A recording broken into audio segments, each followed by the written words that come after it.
au milieu de la chaussée, qui regardait passer la tête du peloton et qui aurait pu se ramasser les derniers sur le paletot. 1,35 à 15 km. Et là, ça roule très vite, hein, le final maintenant. De toute façon, 1,35 annoncé sur Radio Tour. Quand nous, on l'entend, les directeurs sportifs l'entendent aussi dans les voitures. Donc à ce moment-là, hop, un petit coup dans les radios et ça s'est diffusé dans les oreillettes pour les coureurs. Les gars, il faut augmenter. 1,35, on ne sera pas dans les temps. Ou 1,35, ça pourrait aller. J'ai été surpris hein, avec les oreillettes qu'on ait un temps de réaction aussi long pour se dire on va pas leur redonner directement 2 minutes parce que là ils ont repris 1 minute en 3 km. Alors après ça sera certainement pas suffisant, mais on connaît Thomas Voeckler, hein, c'est un filou et il est toujours de ces coups là.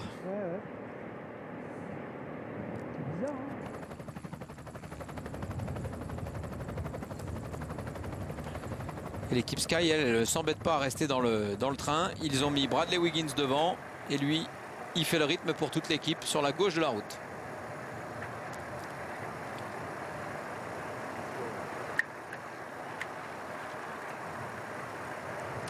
Soit en Sologne. Et voilà donc le sprint bonification. 3, 2 et 1 seconde bonification. Je vous rappelle, sur ma petite feuille tout à l'heure, j'avais noté le premier résultat. C'était 3 secondes pour Hiver, 2 secondes pour Matthews et 1 seconde pour Degenkolb. Il n'y aura donc pas de seconde de bonification supplémentaire pour ces trois-là. Quoique Matthews ou Degenkolb sont toujours dans le peloton et pourraient essayer d'aller chercher la petite seconde de bonification. Mais je vous rappelle l'info. Ah, c'est l'info principale. Hein. Ouais, et vraisemblablement une fracture de la clavicule pour Tom Boonen. Il faudra attendre les résultats, mais si c'est confirmé, la fracture de la clavicule, ça veut dire que les classiques du printemps sont plus que compromises pour Tom Boonen. Hein. Quasi cuit, ouais. Oui, surtout qu'après, c'est des courses avec des pavés ou autres, donc c'est pas possible de revenir avec quelque chose de consolidé. On partirait sur des courses différentes, on pourrait imaginer, mais c'est vrai que ça semble complètement cuit. 1,34, est-ce qu'il est cuit, Thomas Voeckler, pour aller chercher peut-être une nouvelle victoire sur le Paris-Nice? Victoire d'étape pour Voeckler.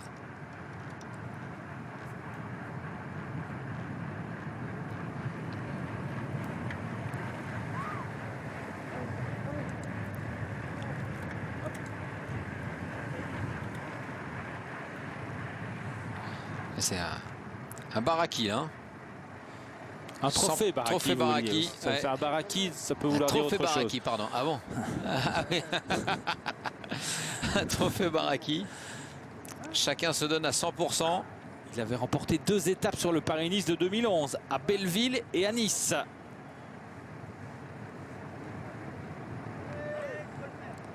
Peut-être une 3e étape pour lui. Et le temps ne diminue pas si vite que ça. Hein.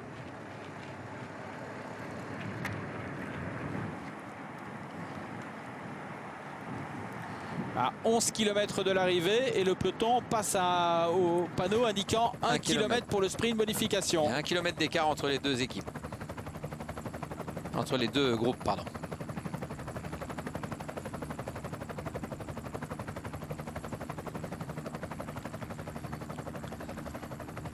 Regardez.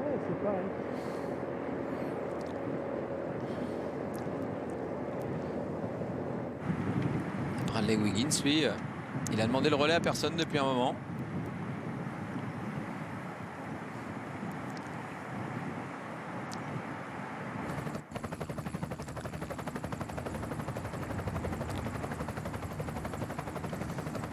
Il va falloir mettre un peu de renfort maintenant. Il va falloir mettre un petit peu de renfort. Kwiatkowski. Et je me demande s'il va pas aller faire la seconde. Regardez, et il va aller faire la seconde, Michael Kwiatkowski. On va sprinter également derrière. Toute seconde est bonne à prendre. Ah, c'est lui qui va la prendre là. Hein. Laisse-moi passer, doit-il dire à son équipier.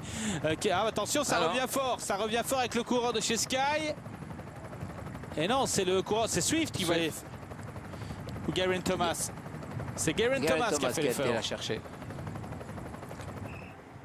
Ah, il était vigilant, Geraint Thomas. Luis Leon Sanchez avait tenté de faire aussi le sprint. Ça veut dire que pour la victoire finale de ce Paris-Nice, parce que Kwiatkowski est un candidat à la victoire finale, eh bien, toutes les secondes seront bonnes à prendre. Oui, sur un Paris-Nice, il faut se battre sur toutes les secondes, parce qu'on sait que le col d'Aise est une ascension difficile, mais pas suffisamment dure pour faire des vraies grandes différences.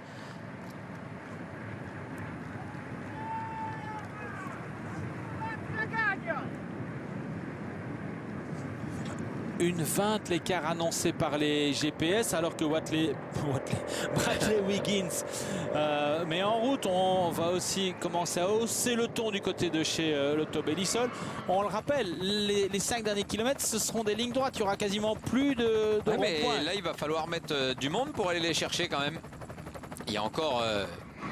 il va falloir une 18, apporter un peu d'aide. Hein. C'est l'écart annoncé à 11 km. Ouais.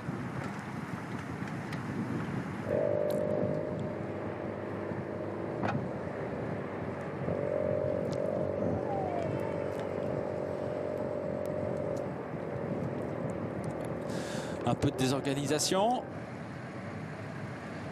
Le peloton. Une 15 à 10 km. Une 15 aux 10 km. C'est jouable pour le peloton. Je pense que ça va revenir parce qu'ici, on va commencer aussi un petit peu à avoir mal hein, sur les derniers kilomètres.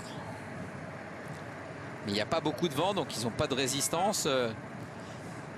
Il faut voir derrière qui vient prêter main forte. Et vous voyez l'info du jour, l'abandon de Tom Boonen. En soi, c'est gênant pour Milan-San Remo qui arrivait, mais c'est surtout gênant parce que ça pourrait être une fracture de la clavicule. Et ça veut dire que les classiques, Milan-San Remo, les Flandres, Paris-Roubaix, c'est terminé pour Boonen. Et puis, c'est aussi dans le cadre de la préparation, s'il venait à pas y avoir de fracture qui serait le moindre mal, mais c'est une semaine de moins finalement. C'est un Paris-Nice que vous n'allez pas avoir dans les jambes, c'est des jours de course que vous n'allez pas avoir dans les jambes, donc c'est forcément une information importante et quelque chose qui vient entraver tout. Si on venait à constater qu'il n'y ait pas de fracture, c'est toujours dommage. J'espère qu'on pourrait mieux qu'il n'y ait pas de fracture, hein, parce qu'on peut toujours pallier à l'entraînement. Parce que s'il n'y a pas de Paris-Nice et que Milan-San Remo est remis en cause, ça laisse quand même des belles perspectives pour les classiques des Flandres. Il y a des courses à faire, et il y a des kilomètres et il y aura des entraînements. On pourra compenser. Mais les images tout à l'heure de cette chute et de Boonen qui s'est tenu immédiatement l'épaule et la clavicule, je pense malheureusement que c'est mauvais signe tout cela. Alors la question c'est que faisait Boonen en queue de peloton à 20 km de l'arrivée ou à 25 km de l'arrivée? Il essayait de remonter avec Nicolas Mas, mais il a fait toute la journée derrière, on l'a vu. Il est redescendu un moment à la voiture. 1,03 à 7 km, faut-il croire le GPS, parce qu'à un moment ça peut tomber d'un coup. On a d'un côté à droite de l'écran les Sky, à gauche les Lotto Belisol, au centre Etix et Astana. Regardez, hein, Bradley Wiggins, c'est toujours lui qui est devant depuis tout à l'heure. Hein. Il ne demande rien à personne. Est-ce que ce peloton, avec d'un côté les Lotto qui roulent et d'un côté les Sky qui roulent, c'est aussi intéressant que si on faisait... on rassemblait tout le monde sur un côté? Ah non, en termes d'énergie, c'est moins intéressant. Par contre, ça permet à l'équipe Sky de faire son train et donc d'abriter ses leaders et pas avoir à frotter. Parce que si Bradley Wiggins venait à se mettre dans le train des Lotto, tourner avec les coureurs Lotto, il y a un moment où se place le reste de son équipe, ça frotte. Alors que là, ils ont leur train et c'est lui qui est devant. Et ça le permet d'abriter son leader sans qu'ils aient à frotter. Il y a une émulation. Regardez le geste de Wiggins. Qui voudrait qu'on unisse ses efforts. 1 minute l'écart. Et derrière, Pierrick Fredrigo. Un grand point de mire là sur ces routes-là. Mais la voiture neutre est toujours là. Les deux voitures des directions de course sont là aussi.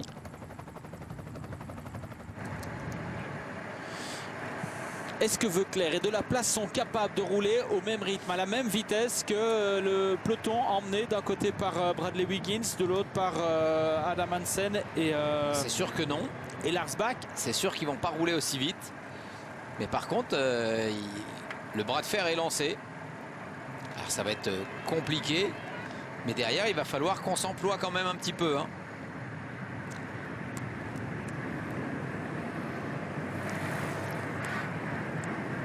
Ah, la langue, ça faisait longtemps qu'elle n'était plus sortie. Et à ce jeu-là, ben, le vainqueur aujourd'hui, à ce jeu-là, c'est sûr que c'est un Thomas Voeckler. S'ils arrivent tous les deux, ils vont devoir unir leur effort à tous les deux jusqu'au dernier moment. Et le plus malin, ce sera Thomas Voeckler. C'est ce que j'allais vous dire.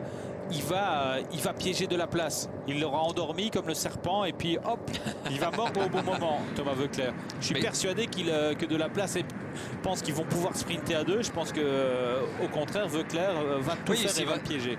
D'une, je pense qu'il est plus fort qu'Anthony Delaplace sur un sprint. Et puis, il est beaucoup plus puissant. Il va mieux gérer cette fin de course parce que tous les deux vont devoir se livrer. Là, il y aura pas...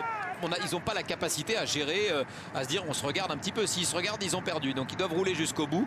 Et à ce jeu-là, forcément, le plus fort, ce sera Thomas Voeckler. Celui qui aura les nerfs le plus solides, ce sera lui. Et moi, je suis persuadé que Delaplace se donne à 100% et qu'ici, Voeckler ne donne pas à 100%.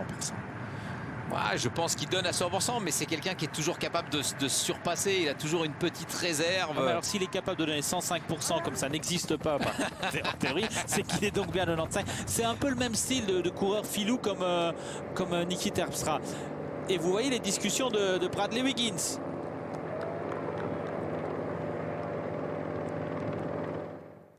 Je ne sais pas ce qu'il veut, hein, Bradley Wiggins. Parce que... Peut-être un peu d'aide aussi de la part de la formation Katusha qui roule derrière. Si on commençait à tourner, Bradley Wiggins va aller faire le ménage. 38 secondes là. Et va aller un peu discuter.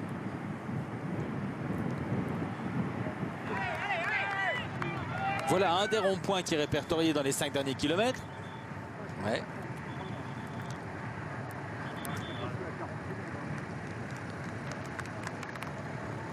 Voilà, ça commence à devenir court. Hein.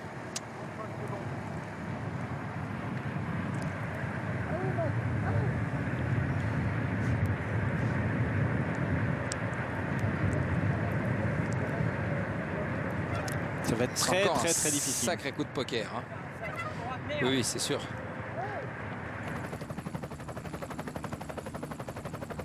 Et là, le virage. Cette fois-ci, c'était annoncé. On l'a vu avec Nicolas Roche devant. Un policier. Et voyez pourquoi il est important de rester devant, même s'il n'y a pas beaucoup de virages, parce que le peloton s'étire rapidement. Kwiatkowski qui est bien positionné.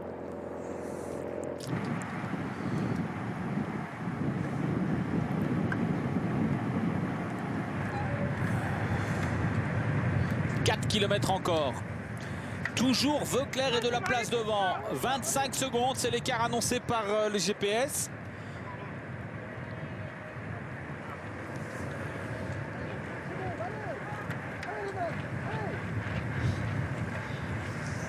Anthony Delaplace ou Thomas Voeckler. 23 secondes, ils font de la résistance sur une route qui est très large. Ça va être très difficile pour les deux. On va voir peut-être avec le plan d'hélicoptère. Oh, ils sont là. Voilà, Christian Knies distancé. Et regardez Orica qui vient. 1, 2, 3, 4, 5 coureurs avant Michael Matthews qui sera le sprinter. Une route très large. Enfin la FDJ, enfin Orica. Cofidis sans doute. Ça roule très vite. Giant aussi, les maillots Giant. 3 km de l'arrivée, on va avoir un dernier pointage sans doute. Et puis regardez les drapeaux, un petit peu de vent là qui va être un petit peu de côté. Alors ça fera pas de bordure, hein, il n'y en a pas assez, mais ça va étirer un petit peu ce peloton.